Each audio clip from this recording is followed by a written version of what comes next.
Every adversity, every failure, and every heartache carries with it the seed of an equivalent or a greater benefit. Chapter 6. Specialized Knowledge. Personal Experiences or Observations. The fourth step toward riches.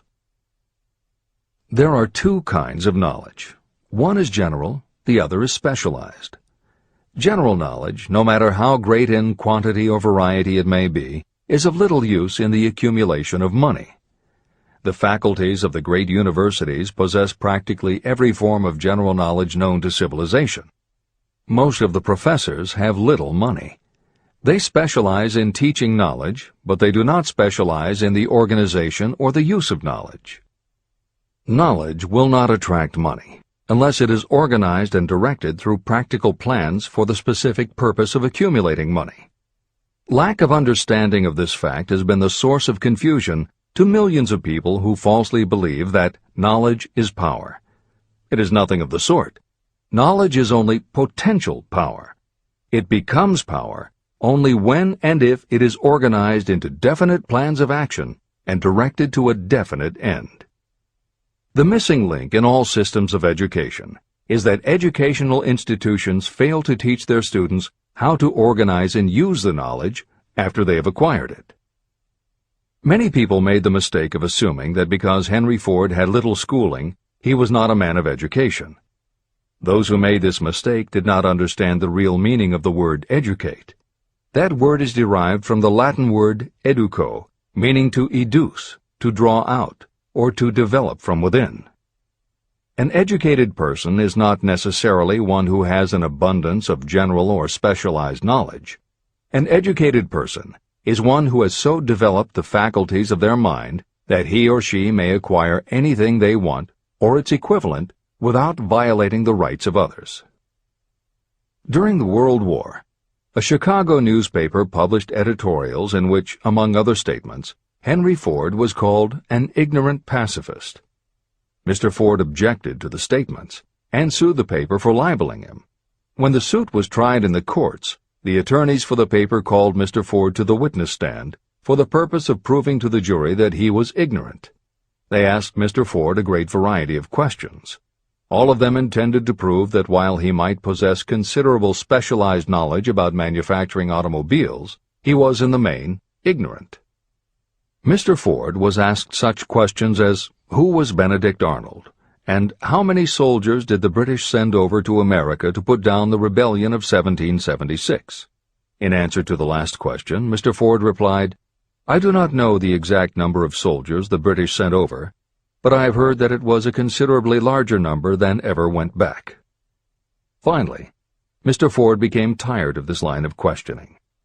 In reply to a particularly offensive question, he leaned over, pointed his finger at the lawyer who had asked the question, and said, If I should really want to answer the foolish question you have just asked, or any of the other questions you have been asking me, let me remind you that I have a row of electric push-buttons on my desk, and by pushing the right button I can summon to my aid men who can answer any question I desire to ask concerning the business to which I am devoting most of my efforts.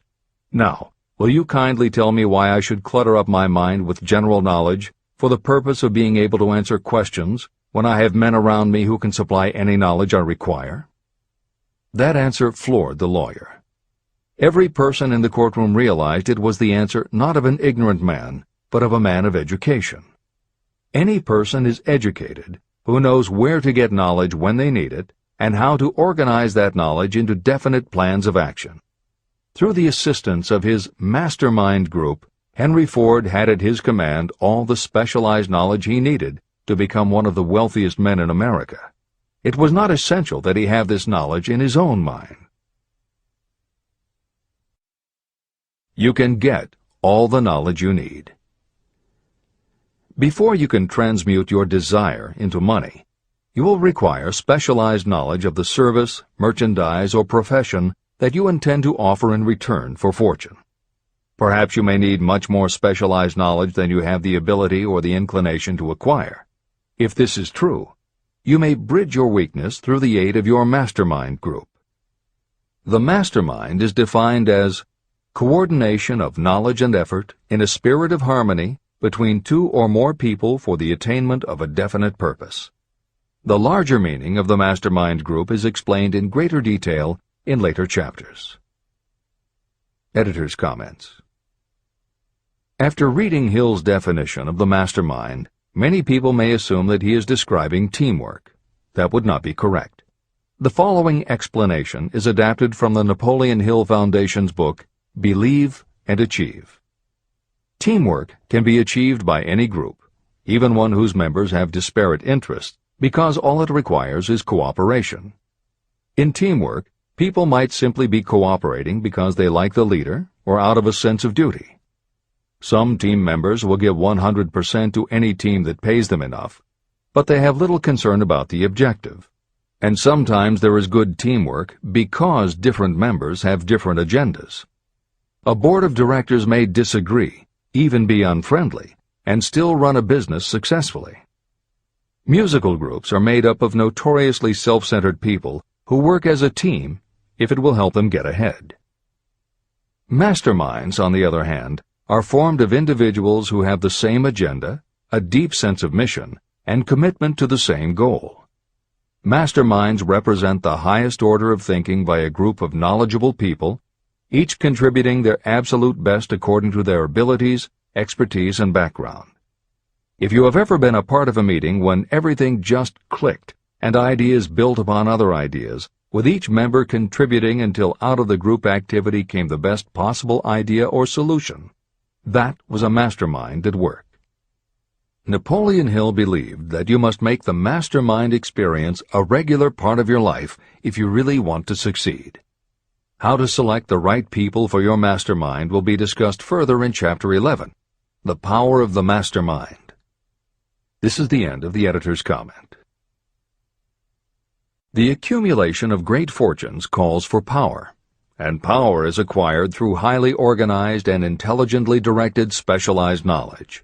That knowledge does not, necessarily, have to be in the possession of the person who accumulates the fortune. This should give hope and encouragement to those who want to accumulate a fortune, but don't have the necessary education to supply such specialized knowledge. People sometimes go through life suffering from inferiority complexes because they are not people of education. The person who can organize and direct a mastermind group of people who possess the knowledge needed is just as much a person of education as any other individual in the group. Thomas A. Edison had only 3 months of schooling during his entire life, but he did not lack education. Neither did he die poor. Henry Ford had less than a 6th grade schooling, but he managed to do pretty well by himself financially. Albert Einstein was working as a clerk in a patent office when he began to develop his world-altering scientific theories. Editor's comments. Had Einstein been born today, he might have been diagnosed in his early years as having attention deficit disorder. As a child, he was slow to learn to talk. As a student, he showed little promise and was expelled from at least one school. But what Einstein could do was to focus his concentration on a goal of his choice. His famous theories were the result of thought experiments that took place inside his mind. It is said that the breakthrough which led him to the theory of relativity came not from specialized knowledge of physics or mathematics, but from his ability to imagine what would happen if he were riding on a beam of starlight through space. This is the end of the editor's comments. Specialized knowledge is among the most plentiful and the cheapest forms of service that may be had. If you doubt this, consult the payroll of any university. It pays to know how to purchase knowledge, and it pays to know where to look. First of all, decide the sort of specialized knowledge you require and the purpose for which it is needed. To a large extent, your major purpose in life, the goal toward which you are working, will help determine what knowledge you need. Your next move requires that you have accurate information concerning dependable sources of knowledge. The more important of these are your own experience and education, experience and education available through cooperation of others, Mastermind Alliance, colleges and universities, public libraries, and even easier, the Internet, special training courses, through night schools and home study courses in particular. As knowledge is acquired, it must be organized and put into use for a definite purpose through practical plans. Knowledge has no value except for what can be gained from its application toward some worthy end. Successful people never stop acquiring specialized knowledge related to their major purpose, business, or profession. Those who are not successful usually make the mistake of believing that the knowledge-acquiring period ends when you finish school. The truth is that schools do little more than teach you how to acquire practical knowledge. Editor's comments. At this point in the original edition of Think and Grow Rich, Napoleon Hill included a newspaper story about education and job opportunities. Although the contemporary job market has changed considerably, the author of the article, Robert Moore, Director of Placements at Columbia University, made some comments that are perfectly aligned with the philosophy of Think and Grow Rich and are still holding true today. One such comment was, "The man who has been active on the campus, whose personality is such that he gets along with all kinds of people, and who has done an adequate job with his studies, has a most decided edge over the strictly academic student." One of the largest industrial companies, the leader in its field, in writing to Mr. Moore concerning prospective seniors at the college said, "We emphasize qualities of character, intelligence, and personality far more than specific educational background." Although few would argue that education is valuable, as Moore implies above and as Hill noted earlier about Edison, Ford, and Einstein, academic accomplishment has never been a sure indicator of success. The October 27, 2003 issue of Time magazine made a similar point in their cover story about the changes being made in the SAT exam. Although the article's primary focus is on the efforts to make the SAT less biased, it also notes that recent research indicates that neither the SAT nor IQ tests have proven to be very reliable predictors of future real-world achievement. In his best-selling book, Emotional Intelligence, author Daniel Goleman has created a persuasive argument that the way in which a person handles themselves and their relationships, which he calls emotional intelligence, or EI, is a much better indicator than IQ in predicting whether a person will be successful in life. In his later books, Working with Emotional Intelligence and Primal Leadership, Goleman applies his theory to the workplace, focusing on emotional intelligence leadership techniques and comparing corporate managers' EI with their IQ to analyze which has the greatest positive effect on the financial bottom line. Daniel Goleman's theories have caused some significant changes within educational circles and among management theorists, but their greatest impact has been on individuals who have gone through life intimidated because they believe they aren't smart enough. For them, Goleman's books offer convincing evidence that although they may not have conventional education, their natural abilities and interpersonal skills can be far more important in achieving success. This is the end of the editor's comments. One of the most reliable and practical sources of knowledge available to those who need specialized schooling are night schools, extension courses, and seminars. The correspondence schools give specialized training anywhere the U.S. mails go, or via the Internet. One advantage of home study training is the flexibility of the study program, which permits you to study during spare time. Another advantage of home study training, if the school is carefully chosen, is that most courses offer some method of personal consultation, which can be of priceless value to those needing specialized knowledge.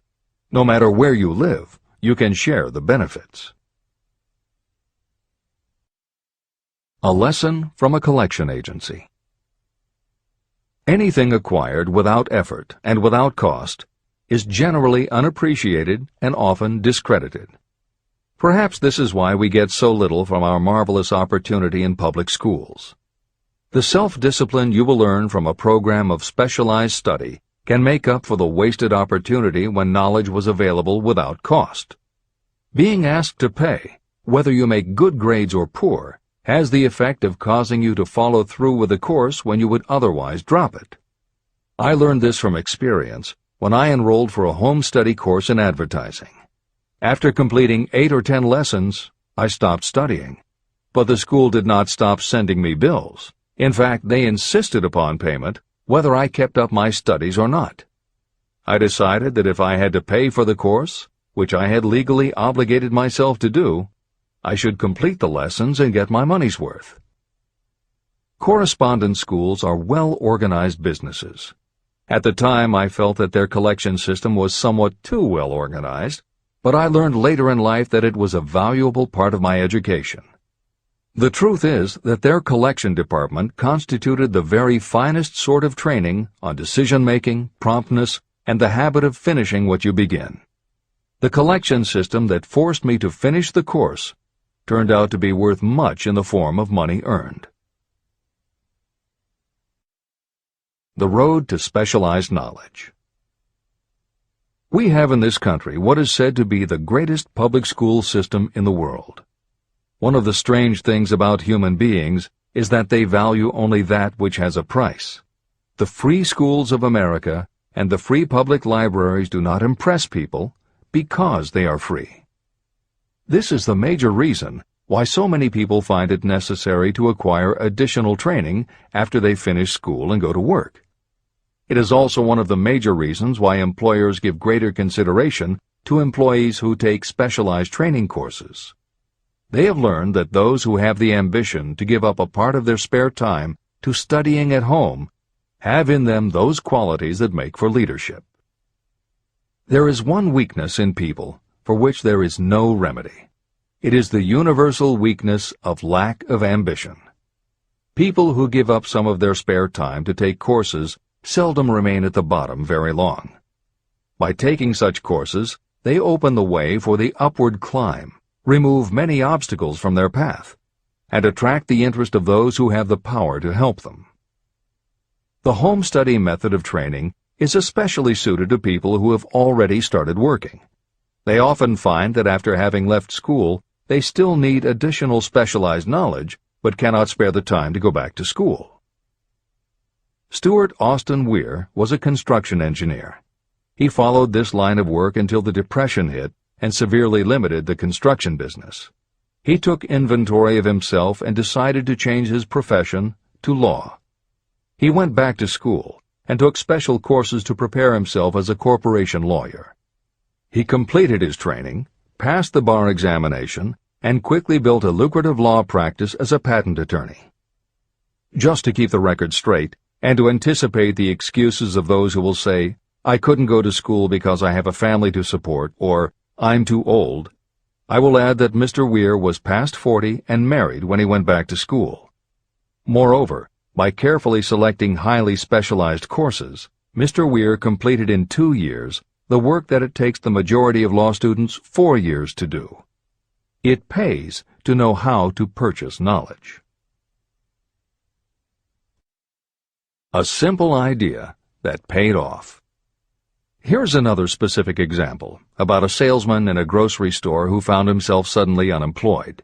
Having had some bookkeeping experience, he took a special course in accounting, familiarized himself with all the latest bookkeeping and office equipment, and went into business for himself. Starting with a grocer for whom he had formerly worked, he made contracts with more than 100 small merchants to keep their books at a very nominal monthly fee. His idea was so practical that he soon found it necessary to set up a portable accounting office in a light delivery truck. He now has a fleet of these bookkeeping offices on wheels. He employs a large staff of assistants who provide small merchants with accounting services equal to the best that money can buy at very nominal cost. Specialized knowledge plus imagination were the ingredients that went into this unique and successful business. Last year, the owner of that business paid income taxes of almost 10 times as much as was paid by the grocery store that fired him. Editor's comments. It would be impossible to write a contemporary book about success without including the story of Bill Gates. And although the connection between the world's wealthiest man and Hill's story about a man who started a mobile accounting business may not be immediately obvious, the fact is that this is a very apt place to include the story of Microsoft. Just as with the mobile accountant, the two defining characteristics of Bill Gates' success are specialized knowledge and imagination.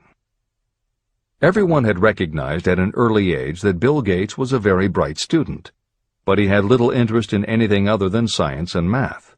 And when the mothers group at his school arranged for the students to learn about computing, that became his passion. By the time he was 13, he taught himself computer programming, and throughout high school and his years at university, his life revolved around computer clubs and odd jobs working for companies that had something to do with computers.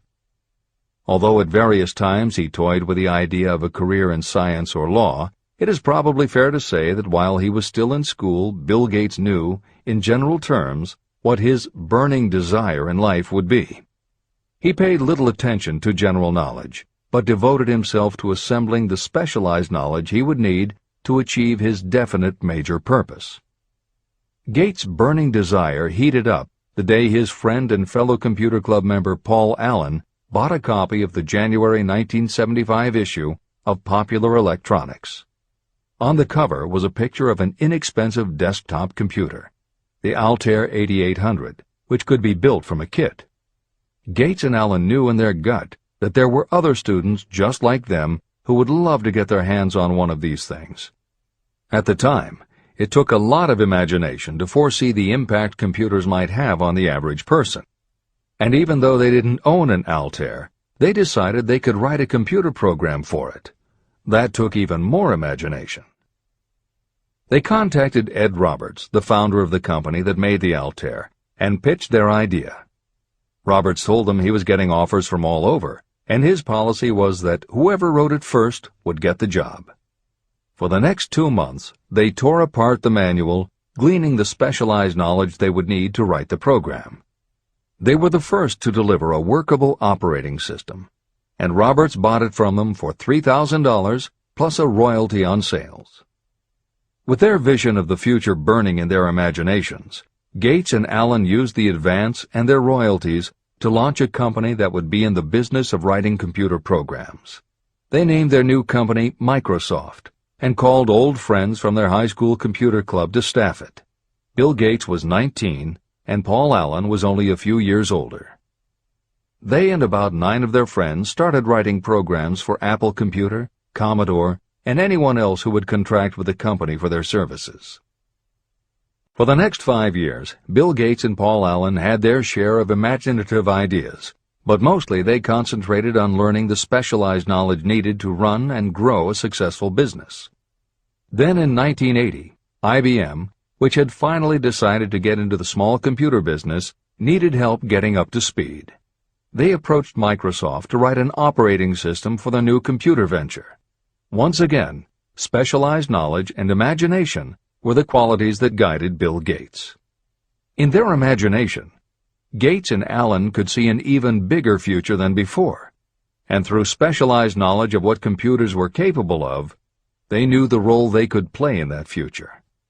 They then made 2 business moves that are the foundation of the Microsoft success. First, because IBM had such a tight schedule, Gates went to a computer programmer, Tim Patterson, and bought from him a rudimentary but already developed operating system. Gates then set to work modifying the system, and he renamed it MS-DOS, for Microsoft Disk Operating System. The other move that was crucial to their success was the negotiation with IBM. They started from the position that they would not sell an operating system to IBM. What they would do was license the system to IBM in exchange for a royalty on every copy sold with an IBM computer. And it would not be an exclusive license, which meant that Microsoft could also license the system to other computer companies. If you were to continue to track the history of Microsoft, you would find those same qualities: a burning desire, an idea, specialized knowledge, and imagination behind each move Bill Gates made and continues to make, just as they were behind the success of the man who started the mobile accounting business.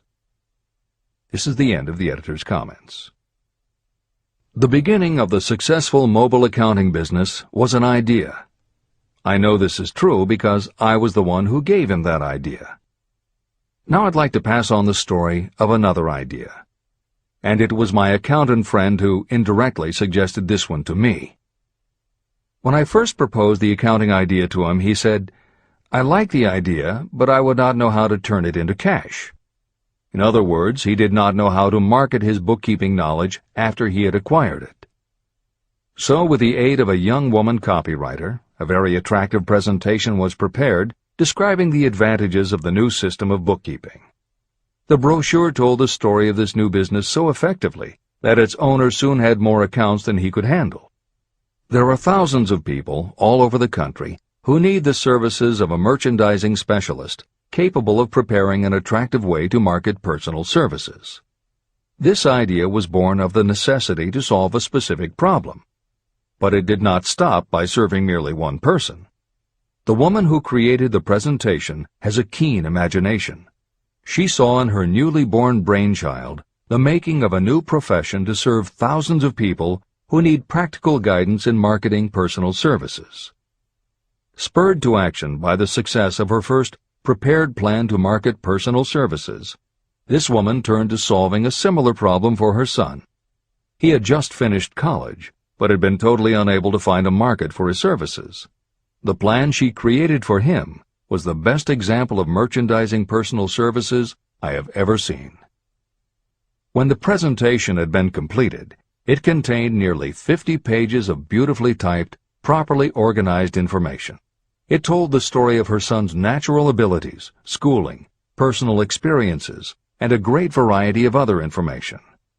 The book also contained a complete description of the position her son desired, together with a marvelous word picture of the exact plan he would use in filling his position. The preparation of the presentation required several weeks of her time, during which she sent her son to the public library almost daily to get specific data needed to sell his services to best advantage. She also sent him to all the competitors of his prospective employer, where he gathered information concerning their business methods. This was of great value in the formation of the plan he intended to use in filling the position he sought. When the plan was finished, it contained more than half a dozen very fine suggestions that would benefit the prospective employer. You don't have to start at the bottom. You may be inclined to ask, why go to all this trouble to secure a job? The answer is, doing a thing well is never trouble.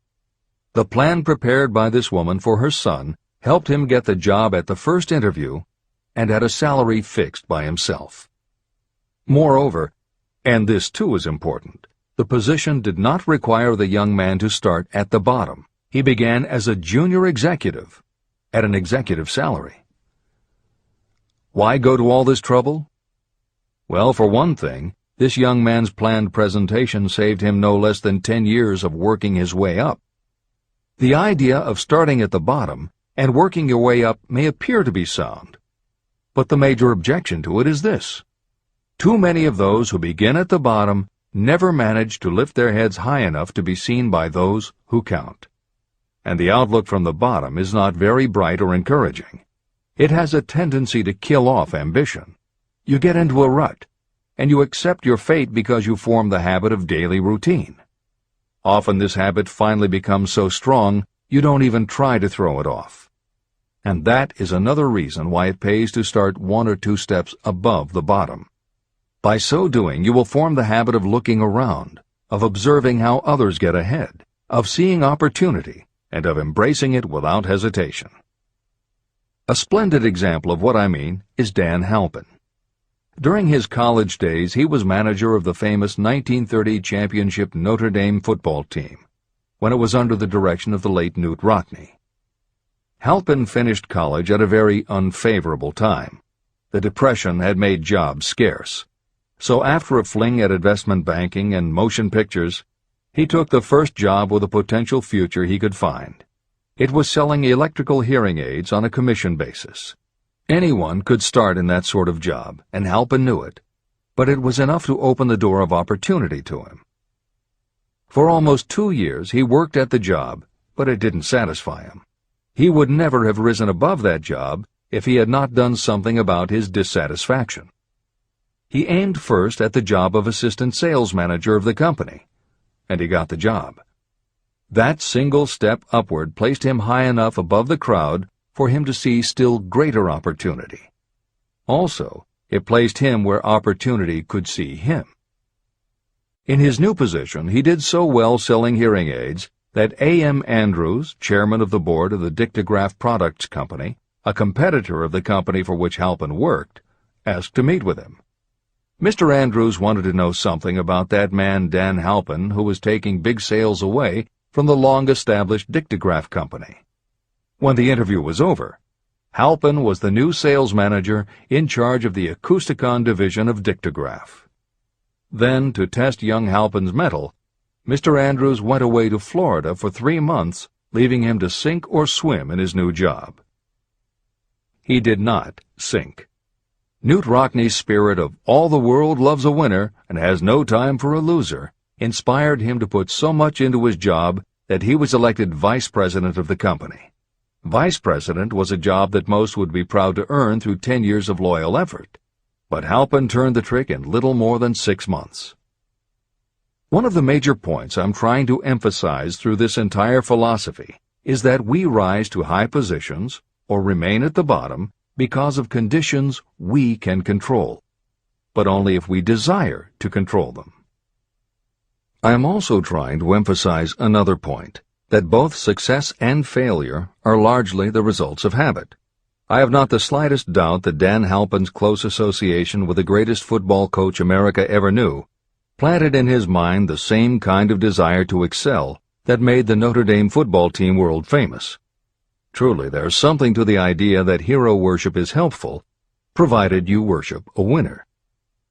My belief in the theory that business associations are vital factors, both in failure and in success, was clearly demonstrated when my son Blair was negotiating with Dan Halpin for a position. Mr. Halpin offered him a beginning salary of about 1/2 what he could have gotten from a rival company. I brought parental pressure to bear and encouraged Blair to accept the job with Mr. Halpin. I believe that close association with people who refuse to compromise with circumstances is an asset that can never be measured in terms of money. The bottom is a monotonous, dreary, unprofitable place for any person.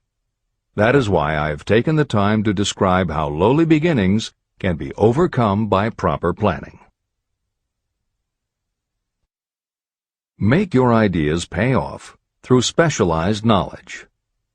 The woman who prepared the personal service sales plan for her son now receives requests from all parts of the country, from others who want to market their personal services for more money. But don't think that all her plan consists of is clever salesmanship to help her clients get more money for the same services they formerly sold for less. She looks after the interests of the purchaser as well as the seller of personal services. She prepares her plans so that the employers receive full value for the additional money they pay. If you have the imagination and seek a more profitable outlet for your personal services, this suggestion may be the stimulus for which you have been searching. The idea could earn you an income far greater than that of the average doctor, lawyer, or engineer whose education required several years in college. Editor's comments. Mary Kay Ash was literally researching and writing down specialized knowledge when the idea for a new business was born in her imagination. Mary Kay had quit her job as a very successful sales manager in the gift business because she had become discouraged by seeing the men she had trained earning more and being promoted ahead of her. She decided to write an advice book for career women, but as she assembled the knowledge women would need to get ahead, she realized she was writing a business plan for the kind of business she would like to run. She took her life savings of $5,000, went out and found a skincare cream she liked, acquired the rights to it, and began to contact her friends and friends of friends to see if they would like to be beauty consultants for her new company. But what she was offering wasn't just a chance to sell skincare products. It was a very imaginative combination of philosophy and opportunity that gave women the chance to achieve both personal satisfaction and financial success. The company showed a modest profit in its first year, and continued to grow each year until, by the beginning of the 21st century, there were over 1 million independent beauty consultants in 30 countries with wholesale sales of more than $1.5 billion. 3 times Mary Kay Cosmetics was named as one of the 100 best companies to work for in America, and Lifetime Television Network named Mary Kay the businesswoman of the century. She became one of the most in-demand motivational speakers and the best-selling author of 3 books. Neil Balter also started his company based on specialized knowledge and imagination. He got his specialized knowledge from his job as a carpenter's apprentice. His imagination came into play the day he was hired by a customer who wanted to clear up a messy closet by having shelves installed. Now that kind of job must have been offered to thousands of carpenters, but not one of them had the imagination to see in it what Neil Balter saw. When he finished the work, Balter didn't just see nicely fitted shelves. He saw that he had created a solution for a problem that was common to every household in America. He took the money he earned from the job and started his own business, California Closet Company, which specialized in shelves and fittings designed to attractively organize closet space for maximum efficiency. But Balter's imagination didn't stop once he had his own business up and running. Now he could imagine an even bigger operation. So he went out to find new specialized knowledge about operating and franchising a business. Neil Balter had licensed more than 100 California Closet franchises when Williams-Sonoma offered to buy the company for $12 million. Lillian Vernon's specialized knowledge was in an area that many women had, but they didn't have the imagination she had. To quote from her autobiography, An Eye for Winners, handbags. I knew about those. Why not sell them? And belts to match. Didn't every teenage girl strolling along the street anywhere in the United States sport a handbag and belt? And my handbags would offer something special. Each one would be personalized with initials. I knew with absolute certainty that teenagers would go for items that made them feel unique. She believed enough in her idea that she spent $495 to take a small ad in 17 magazine. The ad brought in $32,000 in orders. That was when Lillian Vernon started to gather other specialized knowledge about renting space, manufacturing products, warehousing, and shipping, all of which she'd need to grow her idea of bags and belts into a direct response business featuring a whole array of distinctively monogrammed items. Within a few years, she needed more specialized knowledge about product photography, layout, printing, and direct mail, as she imagined having her own catalog. She started by mailing a 16-page black-and-white catalog to 125,000 customers who had bought products from her in the past. At the beginning of the 21st century, Lillian Vernon was still picking the merchandise and overseeing the design of her catalogs, many of which now run well over 100 full-color pages, are mailed to millions of people many times each year, and generate approximately $250 million in annual sales. There is another story about gathering specialized knowledge that is so good we will use it to conclude this editorial comment. It actually comes from the Napoleon Hill archives, and although he did not include it in Think and Grow Rich, he often used it as an example in his lectures and seminars. There was a young man who started out working for the railroad in 1893. As a machinist at 5 cents an hour. He was always taking courses and learning what he could about steam engines, and by 1905 he had worked his way up through the ranks until he was superintendent of motive power for Chicago Great Western in Oelwein, Iowa. Then he did something that must have made his friends think he had taken leave of his senses. He was attending the Chicago Automobile Show when a red and white locomobile caught his attention. He put up his life savings of $700 and convinced a friend to co-sign a loan for $4,300 so he could buy the car. He promptly took it home, put it into a shed, jacked it up, and proceeded to take it apart piece by piece. Then he put it back together again. Then he took it apart and put it back together again. After doing that a few more times, he had learned what he wanted to know. And that was how Walter P. Chrysler gathered the specialized knowledge he needed to get himself out of railroading and into the automobile business. This is the end of the editor's comment. There is no fixed price for sound ideas. Behind all ideas is specialized knowledge. But remember, specialized knowledge is more abundant and more easily acquired than ideas. Because of this truth, there are ever-increasing opportunities for the person capable of helping men and women sell their personal services. Capability means imagination, the one quality needed to combine specialized knowledge with ideas to create organized plans that will yield riches. If you have imagination, this chapter may present you with an idea that is the beginning of the riches you desire. Remember, the idea is the main thing. Specialized knowledge may be found just around the corner, any corner.